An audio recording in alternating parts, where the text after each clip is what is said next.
el que fa és situar-nos respecte d'altres ciutats que més o menys tenen un tamany semblant. No hi ha gaires productes d'aquest estil, amb aquest grau de comparabilitat, i aquest és un valor afegit que ens dona l'informe que pensem que és bastant potent i que alhora també li dona utilitat i pensem que pot ser bastant important d'accedir a aquesta informació.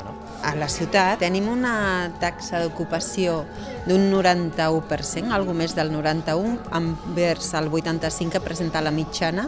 Això vol dir que la nostra població és activa, tenim una mitjana d'edat de 40 anys versus els 42 o 42,6 que presenta no només als municipis de la xarxa, sinó també Catalunya. És a dir, som una població realment jove.